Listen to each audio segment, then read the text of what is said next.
Yo, what's up everybody? Hello and welcome to my channel. Today we're going to be talking about the Braxtons Season 1, Episode 2. Let's get right into this episode, you guys. Welcome to Manny's TV Talk, where we will talk about all of our favorite reality TV shows and news surrounding them. Grab a snack, a drink, and get comfortable because this starts now. I was debating whether or not to talk about this show. I did watch the first episode when it came out, but I was debating whether or not I should cover it on my channel because I just didn't know how I was gonna feel, but I decided to talk about the second episode, and if you guys would like us to continue to cover it, then we could. But let's get right into it. So just to quickly summarize the first episode. The first episode we saw everybody getting back together. Now, we learned through Trina that Traci's passing did not bring the family back together as they thought it would. She also said that little Kevin, who is Traci's son, not only did he lose his mom, but he kind of lost his dad in a way. They're not really talking because he's going through his stuff.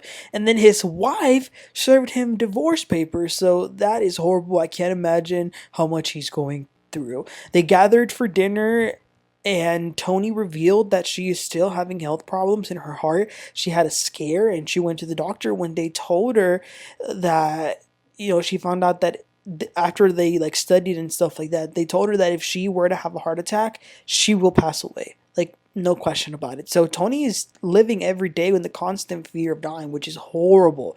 So that was pretty much for the first episode, but let's talk about the second episode. So they got a therapist to come see them so they could do some grief counseling. Now Tamar is a one-trick pony, so she was already shading the lady because her name was Spirit. Ugh. But anyway, it's time for the therapy. So none of them are really saying anything, and the therapist is like trying to get them to answer some questions, like what do they need work on. And she it came to a point where she was like, okay, like if y'all don't say anything, I can't really help y'all. Like, I need y'all to give me something. So they start with Miss E. Miss E tells the therapist that she cares more about what Kevin is going through right now. But what about her? The therapist asks. Miss E basically says that she's gonna be okay and that she even asked God to take Traci away because she wanted her to stop suffering. That made me feel, I don't know, I don't know how that comment made me feel a little bit. I don't know, but I will say that they showed a lot of footage in the first episode and also in this episode, which looks like it must have been recorded from like an iPhone or something. But Traci really did look unrecognizable her last days, and it's shocking because I remember her as how we last saw her on the show, like, before all of this. And it's heartbreaking to see how this illness can suck the life out of a person. It really is heartbreaking. I'll say I loved Traci. Even though I wasn't related to her or I knew her, I felt like I did. I watched the show since the beginning, and that's how special she was. I'll never forget when I found out she had passed. It was shocking. I really couldn't believe it. But the thing that is nice to see is that even though these damn sisters gave her a hard time while she was living, at least they were all with her on her last days. Toni actually did say that the doctors would tell them how many days or hours she had left. But going back to this session, as I said, they're all having a hard time expressing their thoughts and their emotions. The therapist tells them that many times there are things that are the root of the grieving that you don't really want to talk about, and it will not let you be free to work through the therapy if you don't talk about that thing. So that's when Trina says, well, I'm not free at all. And she lets it all out. You can see Trina was the one, she was the one who watched Traci take her last breath. And this broke my heart. Trina says, I thought I was strong enough. I wasn't strong enough to see it. I wasn't strong enough. And that was so sad. She was crying. She says that she literally saw Traci's energy escaping her body inch by inch, and that really traumatized her. And she says that she still sees that every night, that image. Trina says that to cope with it, she isn't sleeping, but she is drinking and eating a lot, which that kind of makes sense. But what is really alarming is that she doesn't sleep. It's like 6, 7 o'clock in the morning, and she still hasn't gone to bed because she only goes to bed until the sun comes up because she doesn't want to be in that darkness. The counselor tells Trina that she has PTSD. Like, she doesn't just have to worry about her grieving, she also has to worry about that. So she's gonna have to medicate and look more into that. So then it was Tawanda's turn. Towanda says that she sees death differently. She believes that people's energies and spirits never die. So she still feels Traci and she's more at peace with that. But it's still sad that the sisters are not that close. Trina says that what she loved about Traci was that she wasn't only her sister, she was her friend. And that is so true. Traci was just so fun.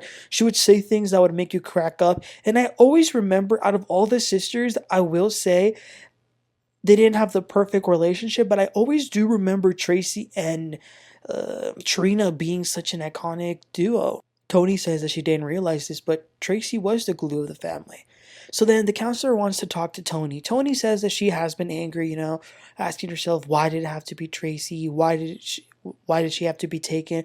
She also said something about being given a role. And the counselor tries to get this out of her. Like, what does she mean? Toni had a hard time putting this into words. All she could say was, well, I'm the oldest. I have a responsibility. But in her confessional, Toni did say that she doesn't feel like she has the forum to be vulnerable with her sisters and family. Then she said something really interesting, which is that she misses the innocence that she had before becoming famous. And I thought that was really interesting. She said that she misses that girl that was like, had the hopes, but she wishes she could go back to that instead of actually being famous. So I thought that was really interesting. It was a little hard to talk to Mr. Michael Braxton and Traci's son Kevin because they were connected via Zoom, and I feel like it's harder to have like therapy in that way. But Kevin did have the opportunity to talk about his pain that he's been feeling, all the problems that he's been having. But then he says that he has to go get up and get the door, and then you can hear in the background the police talking about a warrant or something like that. So he has to go. And then Towanda gets up to call him, and Tamar got annoyed because she feels like they all know what's going on, but she doesn't. She doesn't feel like she's in the loop, and that's bothering her. And then after, when Towanda went to go get the phone call with Kevin to see what was going on, the energy just got very, very weird, and it fell off. Towanda comes back and says that the cops told him that there was a warrant for his arrest, but he doesn't know why. Someone actually called the cops on him. So the whole thing just seems weird. Toni then tells the coach that they'll probably have to reconvene at another time. Then here come Tamar. Reconvene for what? In that sarcastic, dismissive, judgmental tone that she uses all the time. She then says that she no longer needs to beg. Toni's like, what are you talking about? Tamar says, I don't need to beg for sisterhood, friendship, time. And Toni was just like, oh, well, I'm sorry. I didn't mean to make you feel like you were begging. And Tamar was just, sitting there saying nothing. The coach then tries to get in there and tries to work on this just a little bit to see how the sisters feel when there is no access given by the sisters, or like when they're not talking to each other. Towanda says that she feels no feeling, that she feels numb. She respects where people are at. And when she was saying it, it kind of, it sounded like she was directing it towards Tamar. So Tamar starts laughing and says to Towanda, when was the last time you called me? Towanda says, I don't know. Well, it wasn't my birthday because I know you didn't even call me that day. So then Tamar accuses Towanda of never calling her. Towanda says that every time you call me or text me, I always respond. Tamar saying, are you calling me a liar? Towanda says, that's what you called yourself. So they're going back and forth. Then Tawanda's going in on Tamar, saying that Tamar will literally dangle the carrot in front of you, and then she'll say, never mind, I'm going to take it back, and then dangle it again and take it back. So they were going back and forth. Then Miss E jumps in there and says, all y'all do is act like enemies. You can never sit down and have a normal conversation. I just lost a child. Don't y'all know how short life is? Like, she was screaming it, like, in a very hurt way, in a very angry way, in a very just fed up, and like, enough's enough.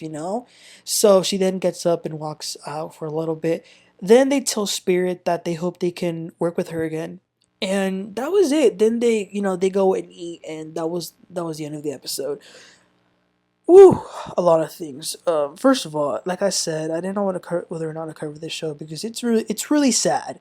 It's really sad, and like I said in the beginning, I love Traci so much that I just the idea of now talking to her, because back when I used to watch the show, I didn't have a channel. I was still like a little kid. So, but the idea of me like now I have a channel where I talk about shows, but the fact that I have to talk about Traci as her passing away, like I don't know, it really does break my heart.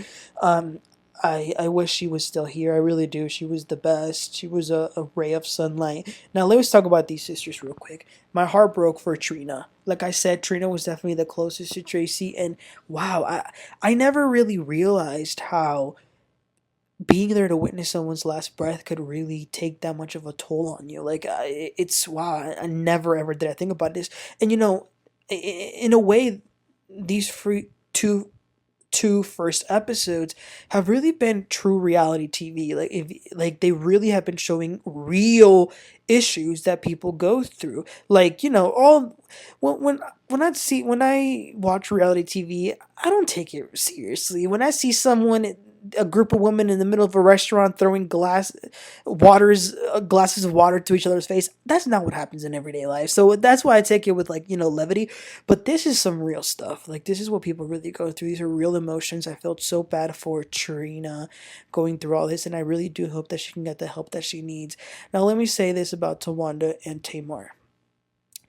These two are the ones that were the worst to Traci when she was here. I'll never forget Traci calling Towanda a snake for what she did, and Tamar was just horrible to her. I mean, all the time talking about.